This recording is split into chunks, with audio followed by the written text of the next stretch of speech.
oh, he should have his 40 Kobe 83 was wouldn't have did that. unhappened. I'm not trying to hear none of that, bro. Kobe wouldn't have did none of that, bro. I'm Kobe not would trying have to went hear out none of and that. won the game, got the record. Yeah, bro. Like that's what I'm like, bro. People are so like, and I hate how discourse has become around basketball and all sports. Like everything is so like stats driven now. Everything is so like analytical, efficiency, true shooting percentage. Like it's all this like nerd, like Excel sheet stats. And it's like, I'm cool. Like obviously stats are good for when you need data driven evidence to prove something.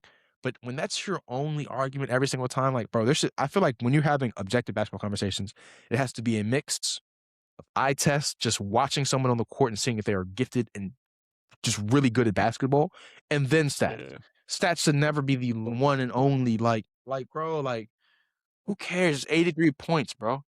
I feel like like back to your point, like people, you can't hate on Bam and then like Dwayne Wade, who actually I think is one of the most foul baiting players of all time, like statistically. Which I love Dwayne Wade's game. Like Dwayne Wade is, to me, I think he's consensus third best shooting guard of all time.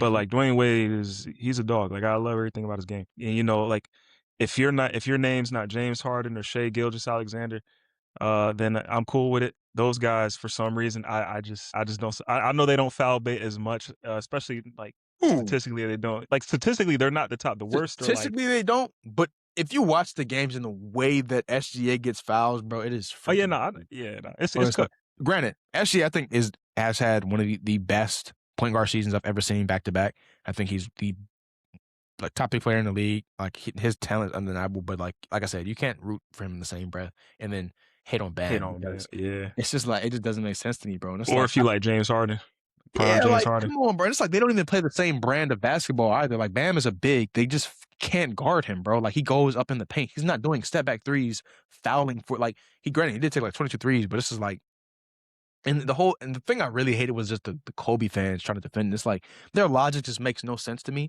because some way in their mind, like it's like, okay, you'll compare Kobe's 5 championships to LeBron's 4, and they say, oh no, 5 is greater than 4. But then when you compare Bam's 83 to his 81, no, 81 is bigger because he had a harder fought.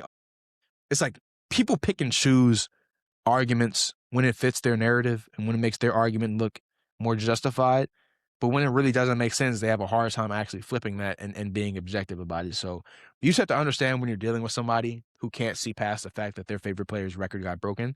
And when you're talking to Yeah, somebody who's just an actual basketball fan and enjoys seeing like good momentous things hoops. like this actually happen. Like, yeah, like, and if you actually go back and watch the game, watch his highlights, he was frying. Like the fourth quarter, you can debate about how that went around. Like there were some questionable things, like with the Heat fouling, with the Wizards, like that. Okay, I get it.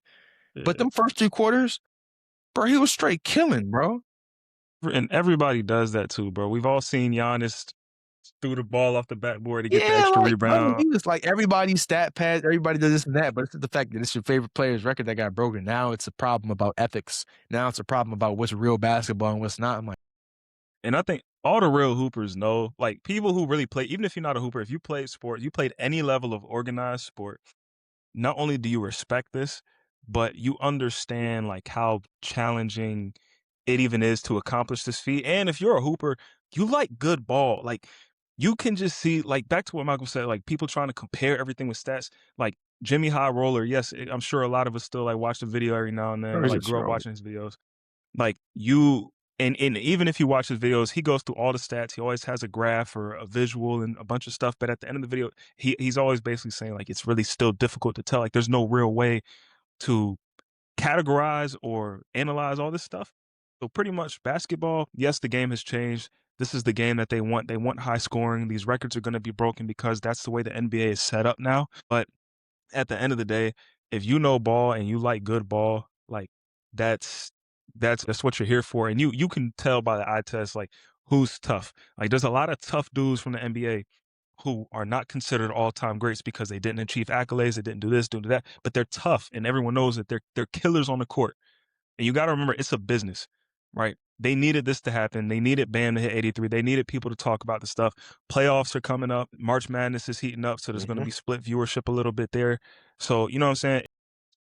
It's by design.